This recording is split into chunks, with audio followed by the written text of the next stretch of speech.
পায়ের জুতা হাতে নিয়ে কাঁচা রাস্তা পাকা করার দাবি জানিয়েছেন স্থানীয় শিশুরা। তাদের গ্রামের সড়কটি দেখে মনে হয় নির্দ্বিধায় এখানেই কৃষিকাজ করা সম্ভব। পটুয়াখালীর বাউফল উপজেলার কেশবপুর ইউনিয়নের তালতলী ভরিপাশা এলাকার সড়কটির এতটাই বেহাল দশা। দেশজুড়ে যোগাযোগ ব্যবস্থার উন্নয়ন হলেও এই গ্রাম এখন কয়েক যুগ পিছিয়ে রয়েছে। বৃষ্টি নামলেই কাঁচা রাস্তাটি কাদায় ভরে ওঠে, এতে ব্যাহত হচ্ছে স্বাভাবিক জীবনযাত্রা।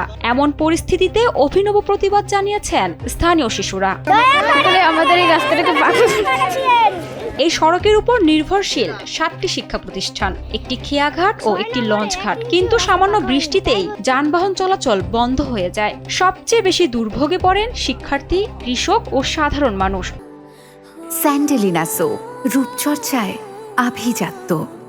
জরুরি মুহূর্তে অসুস্থ রোগীকে হাসপাতালে নেওয়াও হয়ে পড়ে কঠিন। আমাদের মাদ্রাসায় যেতে অনেক কষ্ট হয়, অনেক কাদা, আমাদের প্যান্টে কাদা উঠে অনেক, আমাদের মাদ্রাসায় যাতায়াতের সময় পাচার খেয়ে আমরা পড়ে যাই। আপনাদের কাছে অনুরোধ রইল, দয়া করে আমাদের রাস্তাটা পাকা করে দেবেন। আমরা শিক্ষা প্রতিষ্ঠানে আসতে আমাদের অনেক কষ্ট হয়। ব্রিটিশ পিরিয়ড থেকে, পাকিস্তান পিরিয়ড থেকে শুরু করে পৃথিবীর জন্মলগ্ন থেকে শুরু করে এখন পর্যন্ত 6 নং ওয়ার্ডে 1 ইঞ্চি রাস্তা পাকা নাই। এদিকে সড়কটির কারণে দীর্ঘদিন ধরে এলাকাবাসীর ভোগান্তির কথা স্বীকার করেছেন উপজেলা নির্বাহী কর্মকর্তা। তিনি জানিয়েছেন কাঁচা রাস্তাটি পাকা করতে দ্রুতই উদ্যোগ নেওয়া হবে, তবে এর আগেই মানুষের চলাচলের সুবিধার্থে ইটের সোলিং দেওয়া হবে বলেও জানান তিনি। আমরা খুব দ্রুত সেটাকে যাতে ইটের সোলিং দিয়ে যাতে যে এখন কাদা মাটি যেটা আছে সেটাকে যাতে ব্যবহার উপযোগী করা যায় সেই ব্যবস্থা আমরা আগে করব।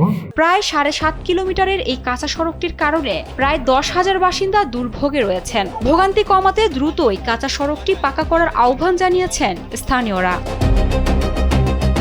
আশুরা জামান আশা, কালবেলা।